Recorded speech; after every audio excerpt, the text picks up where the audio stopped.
رات گہری ہو چکی تھی، لیکن مسجد نبوی کے صحن میں ابھی بھی ہلکی سی روشنی باقی تھی۔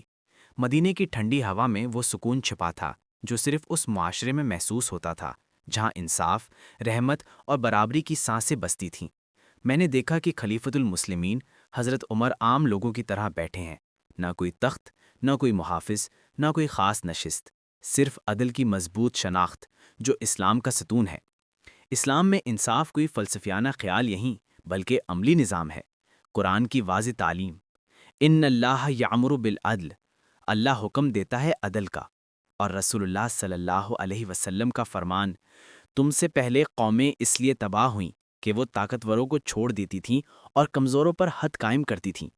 یہی وہ روح ہے جو میں اس رات دیکھ رہا تھا۔ اسی دوران ایک شخص دوڑتا ہوا آیا، کپڑے دھول سے بھرے، سانس پھولا ہوا، کہنے لگا، امیر المومنین، میرا مقدمہ آپ کے سامنے ہے۔ حضرت عمر نے نرمی سے فرمایا، بتاؤ کیا معاملہ ہے؟ وہ شخص بولا، ایک امیر زادے نے میرا حق دبایا ہے، میں غریب ہوں، میری بات کوئی نہیں سنتا۔ حضرت عمر نے فوراً قاضی شرح کو بلایا اور کہا، دونوں فریق برابر ہیں، کسی کو مرتبے پر فوقیت نہ دینا۔ یہ منظر دیکھ کر میں سوچ میں پڑ گیا کہ اسلام کا عدل صرف قانون کا نام نہیں، یہ دلوں کے اندر اترنے والا نور ہے۔ ایک ایسا نظام جس میں حاکم اور محکوم، طاقتور اور کمزور، سب برابر کھڑے کیے جاتے ہیں، جہاں اصل قدر تقوی، سچائی اور حق ہے۔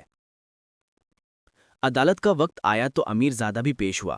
اس کے چہرے پر غرور کی لکیر تھی، مگر عدالت کے دربار میں وہ لکیر مٹ گئی۔ قاضی نے دونوں کے بیان سنے، دلائل طلب کیے اور فیصلہ دیا کہ غریب آدمی کا حق واپس کیا جائے۔ امیر زادہ چند لمحوں کے لیے خاموش کھڑا رہا، پھر سر جھکایا اور حکم کے مطابق معاملہ درست کیا۔ حضرت عمر نے فرمایا، جو حکمران انصاف کرتا ہے وہ زمین پر اللہ کی مہربانی کا دروازہ کھولتا ہے۔ یہ واقعہ انصاف کا صرف ایک پہلو ہے۔ اسلام کا عدل جنگ کے میدان تک پھیلا ہوا ہے، جہاں دشمن کو بھی تکلیف نہ دینے کی تعلیم ہے۔ گھر کے اندر تک پھیلا ہوا ہے، جہاں بیوی بچوں اور والدین کے حقوق کا حکم ہے۔ بازار تک پھیلا ہوا ہے، جہاں ناپ تول کی دیانت کو عبادت سمجھا جاتا ہے۔